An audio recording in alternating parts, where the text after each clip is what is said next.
বাংলাদেশের অনেকগুলো ফ্যাক্টরি, ওয়ার্ল্ডের কয়েকটা বেস্ট ফ্যাক্টরির মধ্যে বাংলাদেশের গার্মেন্ট ফ্যাক্টরিগুলো এখন দাঁড়িয়েছে। আপনি গভর্নেন্স যদি ভালো চান, আপনি নিয়ন্ত্রণ কমিয়ে আনতে হবে। সোজা কথা, যে কোনো দেশে ইন্ডাস্ট্রি গড়ে ওঠার পেছনে মূল কারণটা হচ্ছে ওই দেশের একটা কম্পারেটিভ অ্যাডভান্টেজ আছে। যেই দেশের কোনো স্পেসিফিক ইন্ডাস্ট্রিতে কম্পারেটিভ অ্যাডভান্টেজ থাকবে না, সেই ইন্ডাস্ট্রি সেখানে উঠে আসতে পারে, করলেও সেটা টিকে থাকতে পারে না। স্বাভাবিকভাবে এটা আমাদের ধরে নিতে হবে। বাংলাদেশ শিপ ব্রেকার্স আর রিসাইক্লার্স অ্যাসোসিয়েশনের মাধ্যমে যে ইন্ডাস্ট্রিটা গড়ে উঠেছে, এখানে এর একটা কম্পারেটিভ অ্যাডভান্টেজ আছে বলে এই কাজটা বাংলাদেশে হচ্ছে। একইভাবে বাংলাদেশের গার্মেন্ট শিল্পের কিন্তু একটা কম্পারেটিভ অ্যাডভান্টেজ আছে, যার জন্য গার্মেন্ট শিল্প উঠেছে। এবং এই কম্পারেটিভ অ্যাডভান্টেজ যদি থেকে থাকে, যার কারণে বাংলাদেশের শিপ ব্রেকার্স অ্যাসোসিয়েশন আর শিপ ব্রেকার্স ইন্ডাস্ট্রিটা গড়ে ব্রেকার্স আর রিসাইক্লার্স অ্যাসোসিয়েশনটা গড়ে উঠেছে, তাহলে এটা বাংলাদেশের অর্থনীতির জন্য একটি বড় ধরনের একটা গ্রোথ সেন্টার, গ্রোথ ইন্ডাস্ট্রি আমরা বলতে পারি। এবং এই ইন্ডাস্ট্রিটা উত্থান যে জায়গাটা হয়েছে চট্টগ্রামের, সেই জায়গাটা হচ্ছে সবচেয়ে, এই জায়গাটাকে চুজ করা হয়েছে, বেছে নেওয়া হয়েছে, যেহেতু এই জায়গাটাই হচ্ছে সবচেয়ে বেশি উপযোগী এই শিপ ব্রেকিং ইন্ডাস্ট্রির জন্য। এবং হয়তোবা এই যে এরকম একটা জায়গা চট্টগ্রামের এই বেল্টটা যেখানে আছে, সেখানে শিপ ব্রেকিং ইন্ডাস্ট্রি গড়ে ওঠার সাথে সাথে অনেকগুলো সমস্যার কথা আপনারা বলেছেন আজকে এখানে। একটা ইন্ডাস্ট্রি যখন গড়ে ওঠে, যে কোনো ইন্ডাস্ট্রি শুরু থেকে এটার কতগুলো টিডিং ডিফিকাল্টিস থাকে, স্লোলি গ্রো করে, এবং গ্রো করতে করতে এখানে সমস্যাগুলির সৃষ্টি হয় এবং সমস্যাগুলোর ক্রমান্বয়ে সমাধান দেওয়া হয়। যেভাবে গার্মেন্ট শিল্পে অনেকগুলো সমস্যার সৃষ্টি হয়েছে। গার্মেন্ট শিল্পে এক সময় ওয়ার্কিং কন্ডিশন শ্রমিকদের জন্য খুবই খারাপ ছিল, এটাকে সোয়েট শপ বলা হতো।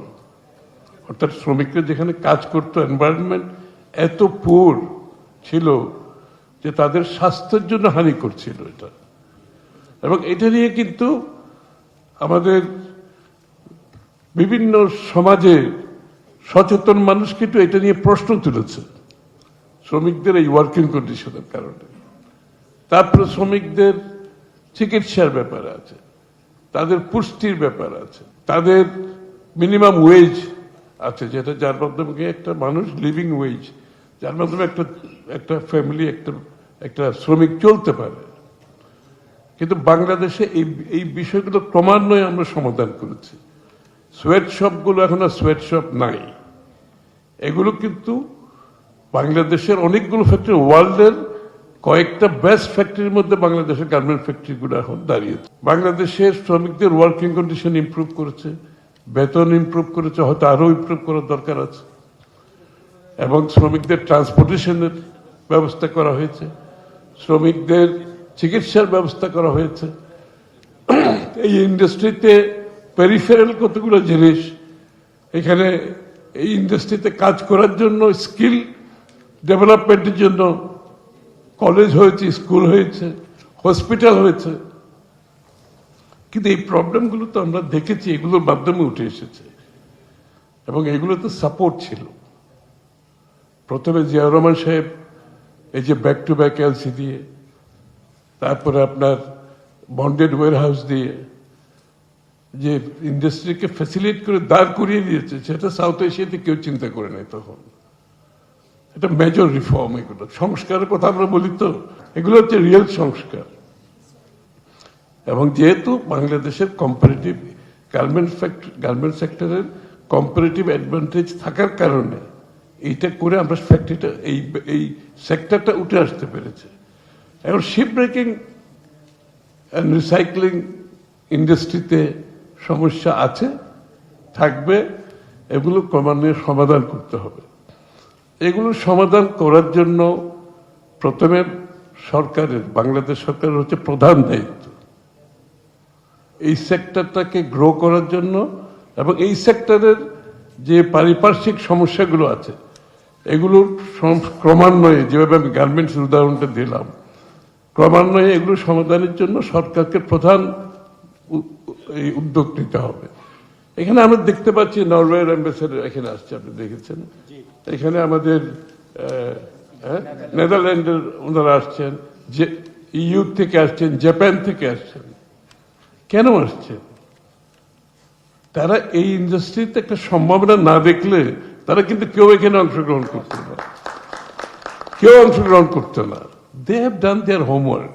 ওরা জানে এই ইন্ডাস্ট্রি বাংলাদেশে এটা কম্পারেটিভ অ্যাডভান্টেজ আছে, এটার ভবিষ্যৎ আছে, এবং এটার সাথে সম্পৃক্ত যে সমস্যাগুলো আছে এগুলোর সমাধানের কিন্তু ওনারা চেষ্টা করছেন। সেটা আপনারা তো লক্ষ্য করেছেন ওনাদের বক্তব্য। ওনারা কিন্তু এই সমস্যাগুলো সমাধান করছেন। এই যে গ্রিন ইন্ডাস্ট্রি করার জন্য, গ্রিন এই ইন্ডাস্ট্রিটিকে রিসাইক্লিং, গ্রিন রিসাইক্লিং ইন্ডাস্ট্রি করার জন্য যে জাইকার যে উদ্যোগ, তাদের যে বিনিয়োগ এবং অন্যদের যারা আসছেন, এটা অর্থাৎ এটার সম্ভাবনা অনেক বেশি। এটা যদি আমরা বাংলাদেশি হয়ে না বুঝি, বাংলাদেশ সরকার যদি না বুঝে, তাহলে তার কিছু করার নাই। আপনি যদি পলিউশনের একটা দোহাই দিয়ে একটা ইন্ডাস্ট্রিকে, বায়ু দূষণ, পলিউশন, ক্লাইমেটের সাথে জড়িত করে একটা ইন্ডাস্ট্রিকে যদি আপনি এটাকে এনেবলার রোল প্লে করছেন না, আপনি খালি রেগুলেটর রোলটা প্লে করতেছেন। একটা সরকার কিন্তু খালি রেগুলেটর হয় না, একটা সরকারের প্রধান কাজ হচ্ছে এনেবলার হওয়া, অর্থাৎ এটাকে যত বেশি সমর্থন দেওয়া, এটার সাথে সহযোগী হয়ে এই ইন্ডাস্ট্রি যাতে ভালো করতে পারে, সব ধরনের পলিসি থেকে, ফাইন্যান্সিয়াল থেকে, সব ধরনের সমর্থন, টেকনিক্যাল থেকে সব ধরনের সমর্থন দিয়ে এটাকে তুলে আনা, এটা হচ্ছে প্রথম কাজ। রেগুলেটরের কাজ হচ্ছে এখানে কোথায় কোথায় সমস্যা হচ্ছে, সমস্যাগুলোকে যাতে মাথায় রেখে এগুলোকে কারেকশন করা যায়।